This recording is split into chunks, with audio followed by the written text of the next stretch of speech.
سائرہ جی، برلاس صاحب کی بات شروع میں سن کر تو مجھے لگ رہا تھا کہ شاید یہ ماننے کو تیار نہیں ہے. کیا کہیں گی آپ سائرہ جی؟ کیا ماننے کو تیار نہیں ہے بلاول صاحب کو لے کے کہ یہ سفارتی محاذ بلاول صاحب کو سونپا گیا ہے؟ ان کی پارٹی میں اپنے کتنے فیصلے ہیں جن کو انہوں نے تو جو بات کی ہے، جیسے آپ 26ویں کینالز کا معاملہ لے لیں کہ وہ کہہ رہے تھے کہ وہ 26ویں ترمیم میں بزی تھے اور پیچھے سے یہ فیصلہ ہو گیا. تو جب ان کی پارٹی، ان کے والد محترم بہت سارے اہم فیصلوں میں ان کو شامل نہیں کرتے اور آپ نے سفارتی محاذ ان کو دے دیا. ہم نے 16 مہینے بھی دیکھا تھا کہ وہ کہتے ہیں کہ ایک انٹرنشپ پر تو تھے وہ، لیکن اگر آپ سفارتی محاذ کی بات کر رہے ہیں کہ یہ پاکستان کے سب مترف ہیں، تو اس رجیم چینج سے پہلے جو OIC کے اجلاس یہاں پر ہوئے اور جس طریقے سے اتنے عرصے بعد پاکستان میں تمام ممالک، اسلامی ممالک یہاں پر آئے اور جس طریقے سے OIC کو انہی پارٹیز نے وہ کہتے ہیں سیبوٹیج کرنے کی کوشش کی، مجھے وہ بھی یاد ہے.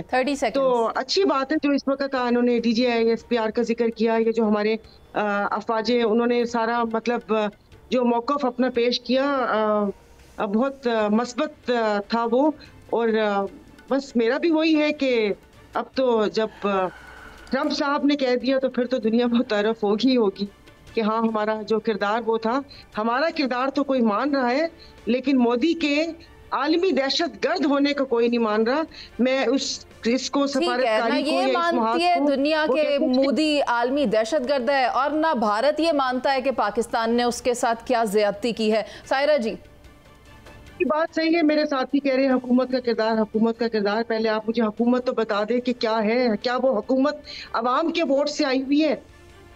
آپ نے ابھی جو بات کی ہے، جتنے بھی یہ سفارتی محاذ جنگ کے دنوں میں آپ نے دیکھے، وہ ہماری وہ کہتے ہیں کہ دفاعی ان کا تو وہ ہو سکتا ہے، اور ویسے دیکھا جائے تو عالمی دنیا انہی پر ہی بھروسہ کرتی ہے. آپ کون سی حکومت کی بات کر رہے ہیں کہ جو عوام کا مینڈیٹ چھین کر آئی ہے، جو فارم 47 پر آئی ہے؟ آپ یہ اگر سمجھ رہے ہیں کہ دنیا اس چیز کو بھی عزت کی نگاہ سے دیکھ رہی ہے تو آپ بالکل غلط ہیں. ابھی یہ سارا جو جنگ کا سارا مسئلہ تھا اور اس میں جو ہماری افواج پاکستان کا کردار تھا، اس کو تو وہ قابل تحسین نگاہوں سے دیکھ رہی ہوں گی.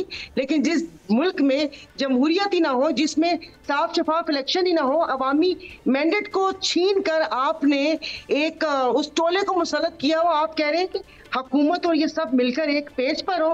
میں بارہا کہہ چکی ہوں اور یہ میرا موقف بھی ہے، میرا تجزیہ بھی ہے اور میری پارٹی کا موقف بھی ہے.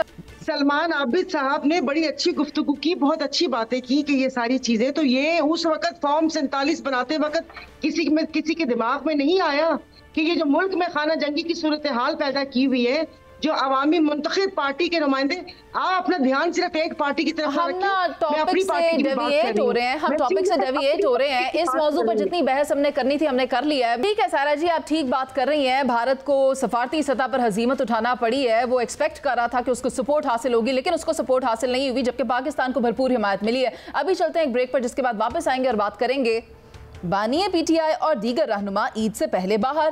کتنی حقیقت، کتنا افسانہ؟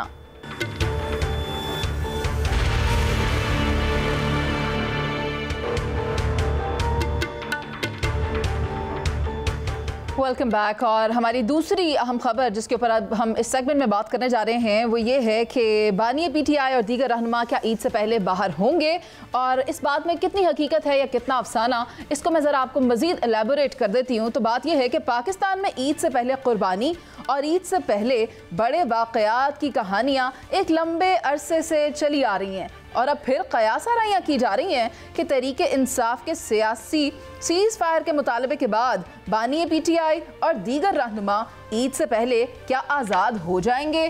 اگر یہ سچ ہے تو پہلا سوال ڈیل اور ڈھیل کے پیچھے چھپے محرکات کی صورت میں سامنے آئے گا. یہ بات کتنی حقیقت ہے اور اس میں کتنا افسانہ ہے، آئیے یہ جاننے کی کوشش کرتے ہیں. تو مظہر برلاس صاحب آپ کے پاس آتے ہیں. کون سی چڑیا ہے، کون سا کبوتر ہے آپ کے پاس جو آپ کو یہ بات بتا رہا ہے، اور آپ اس سے پہلے بھی کئی بار اس بات کا حوالہ دے چکے ہیں؟ دیکھیے، میرے پاس کوئی چڑیا نہیں، کوئی کبوتر نہیں.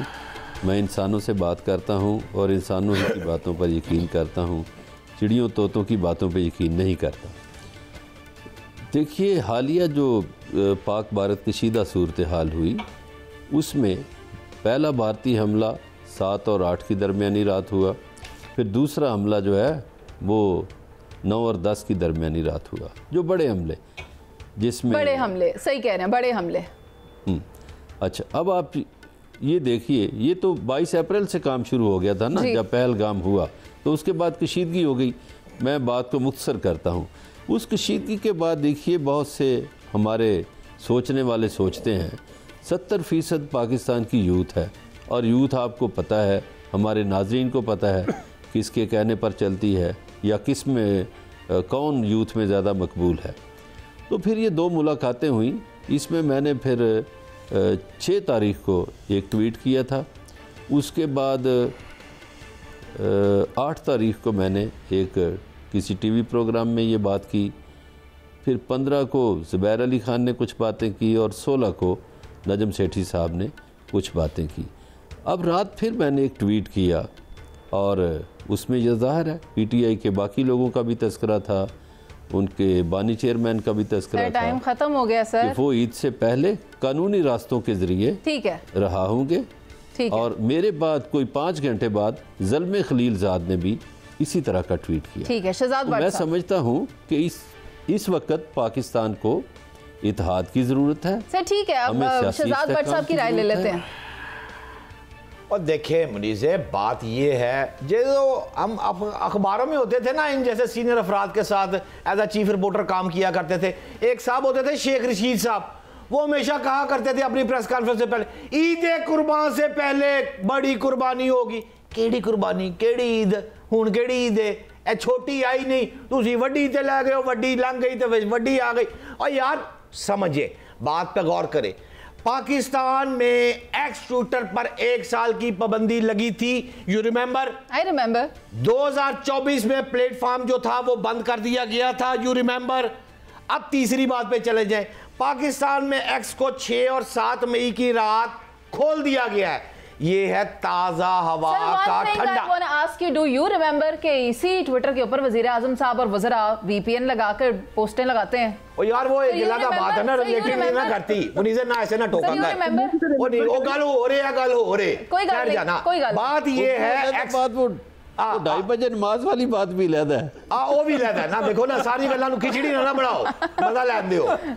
6 اور 7 کی درمیانی رات کو ایکس کھول دیا گیا۔ اب ایک بلٹ، اب اس ایک کو جمع کر لیں 2 کے ساتھ، پی آئی سی اسپتال چلے جائے، شاہ محمود قریشی ٹھنڈے یک کمرے میں آرام دہ جیل کاٹ رہا ہے، اس کے ساتھ والے کمرے میں اعجاز چودھری پی ٹی آئی ٹھنڈے یک کمرے میں آرام دہ جیل کاٹ رہا ہے۔ یہ ہے تازہ ہوا کا خوشگوار جھونکا، یہ آیا ہے۔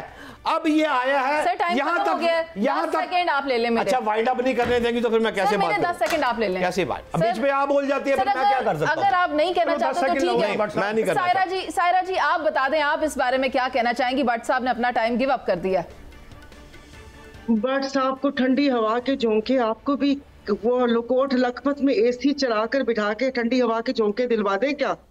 یہاں پر تو بیٹھے بیٹھے لوگوں کو گھر سے کھابے ملتے تھے، وہ تب بھی نہ برداشت کر سکے اور سائن کر کے یہ جا وہ جا، بندوقیں سیدھی کر لی ہیں، نشانہ کدھر ہے؟ دیکھیں میری یہ بات کرنے کا موقع نہیں دیا گیا، میرا احتجاج ریکارڈ کرے، میں مظہر برلاس کی خبر کو سیکنڈ کر رہا تھا کہ جو خبر انہوں نے دی ہے، ان کے حد تک سینئر موسٹ آدمی ہے، وہ ٹھیک ہوگی، but my point of view کہ یہ ٹھنڈی ہوا کا جو تازہ جھونکا اڈیالہ جیل میں قیدی نمبر 804 کو جا رہا ہے، ہاں یہ خبر ٹھیک ہے مظہر برلاس کی کہ یہ نیگوسیشن ہو رہی ہیں یہاں تک، لیکن سوال یہ ہے سیاست کے نام پر اگر کوئی انتشار کرے گا تو وہ یہ مت سوچے کہ اس طرح چلے گا، پھر یہ ریلیف بند ہو جائے گا۔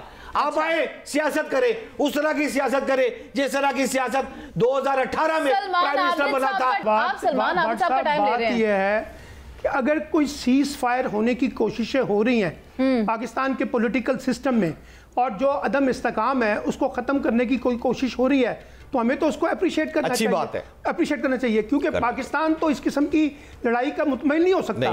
جو اس وقت ہمارے علاقائی چیلنجز ہیں، جو عالمی تناظر میں ہمیں اس وقت چیلنجز درپیش ہیں، اس میں تو قومی یکجہتی ہونی چاہیے۔